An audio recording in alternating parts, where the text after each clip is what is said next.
Who did Mr. Zachary see in that infinity? He never saw nobody in that infinity but Woody.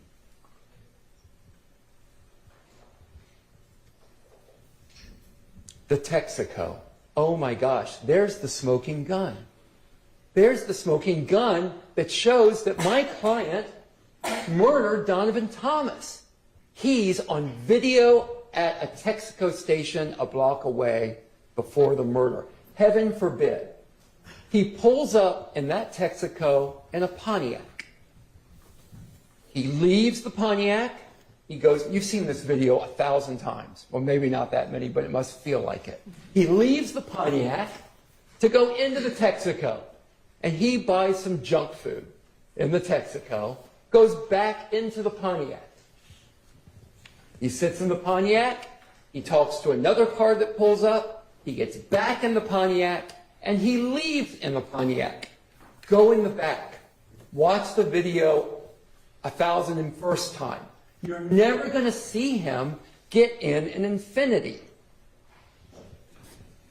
You're never going to see it. How does he get in the infinity? Was there a witness that got up here and put him in the infinity? No. Do they have video from the surrounding area that shows him transferring into the infinity? No. I mean, presumably, he teleports into the infinity. I have no idea what their theory is going to be when they argue to you, but I'm going to be fascinated to hear it, because there's been no testimony about him in an infinity. How do we know it's an infinity in a drive-by? Well, the state is pretty sure it's an infinity. The state put on, this is one of my favorite experts of all of the state's experts, they put on an infinity identification expert who has worked with, infinity for years. And he can tell in any kind of grainy video that that car is an infinity. That's an amazing expert, but I'll take his testimony. That's fine. I think he's right. I think it's an infinity. And Mr. Kendrick is not in an infinity. And it's pretty hard to do a drive-by shooting if you are not in the car that did the drive-by. It is absurd. So again, there's no eyewitness testimony of Mr. Kendrick involved in the shooting. No weapons tying Mr. Kendrick to it. No ballistics. No fingerprints. No gunpowder residue. No DNA. Nothing. Nothing that you would expect to see. Now, the state has told you, well, you can look at circumstantial evidence. This is true. You can. And the state put up a dollar bill with some puzzle pieces missing. So, well, you can kind of infer that that's a dollar bill. And that's true. But don't go try to spin that dollar bill anywhere, because that dollar bill will not spend. And this evidence is not sufficient to convict beyond a reasonable doubt. Where's the cell phone data? Oh my gosh, you poor folks. You had to spend days listening to experts come in here and talk to you about cell phone location data. Where was Mr. Kendrick's cell phone location data putting him there? They didn't show you any. Who killed Donovan Thomas? I don't know who killed Donovan Thomas. But I think Mr. Schart's theory has some merit. Let's turn to the allegations that YSL is a gang. The state had to bring in 5 different gang experts. You guys had to sit through 5 different gang experts to try to convince you that YSL is a gang. Now,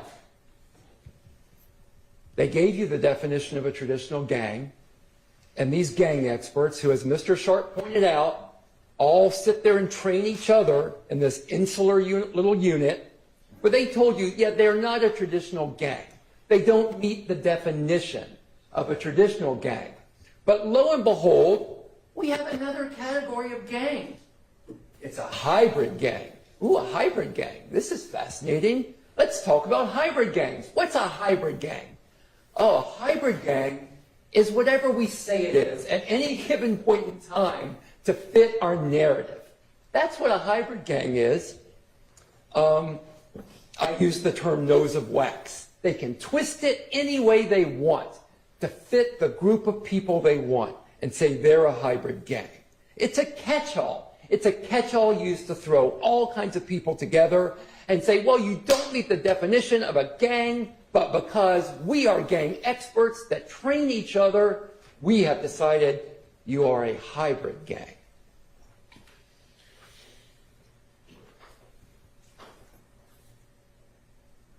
Well, hybrid gang. So a hybrid gang apparently is one where, according to their experts, Bloods and Crips can live together in peace and harmony with each other to accomplish some type of goal. Does that make sense to anyone in here that has any basic understanding of the way that gangs work? You've had the state's own witnesses come here on the stand and talk about how ridiculous it is that you can say, that anyone can say, that YSL is a gang when you can have Bloods and Crips and Independents and all of these people be members of this alleged gang. As Mr. Schardt talked about, there's none of the traditional gang elements. There's no beating in. Anybody can call themselves a member of YSL. You know, someone, I guess, alleged there might be a $25 dues fee or something ridiculous to that effect. But there's nothing that shows them together as a gang. Oh, well, wait. They are a gang because look at these pictures of YSL wearing green clothing. That must mean they're a gang. You guys are mostly in blue and black. You associate with each other here today. Are you guys a gang? The state is all in red today. Are they a gang because they're all dressed in red? Poor Miss Hingerty happened to come in red today. I guess she's a member of the gang as well. It is absurd. Lil Wayne has ESPN on his arm. ESPN. I guess Lil Wayne is surprised that he's a member of YSL too. My client's got ESPN on his body. No, that can't be because he was a football star and in his mind probably liked ESPN. It must be because he's a member of a gang called YSL. So it's wonderful that the state's gang experts have such insights into the mental thinking of my client and Lil Wayne and everybody else.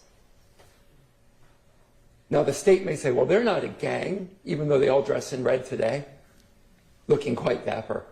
Because, well, they don't have some criminal objective. Well, I don't know. Let's look at the way the state indicts people. The state's around Investigator Viverito. Investigator Viverito is the last person I can find anywhere on video or that you've seen on video holding that missing $500,000 watch. Did she steal the watch? Was that an overt act in furtherance of the conspiracy? Maybe I should go to a grand jury and try to indict this. It's the state gang or something ludicrous like that. Everything gang investigators see is viewed from the viewpoint of it must be a gang. Mr. Kendrick, look at the photo they showed you of Mr. Kendrick in the bandana shirt. Go back and look at it in color. The gang investigator says it's red. It is orange. Orange as the sun. You look at it, you decide, don't take my word for it, don't take their word for it, don't take the state's words for it. Use your own eyes. But when you're a gang investigator, everything has to fit the narrative. And that's the narrative. The snake on Mr. Kendrick's chest. Did he get that snake because YSL is a gang? Or did he get that snake because it represents the tree of knowledge in the Adam and Eve story? Well, they can tell you. I saw a mentalist Saturday night at a show, and this mentalist was amazing. This mentalist, you would think of something, and the mentalist would tell you, oh my gosh, you're thinking of a number between 1 and 50, it's 47. It's actually quite impressive. Apparently, Investigator Viverito and these other gang experts are mentalists.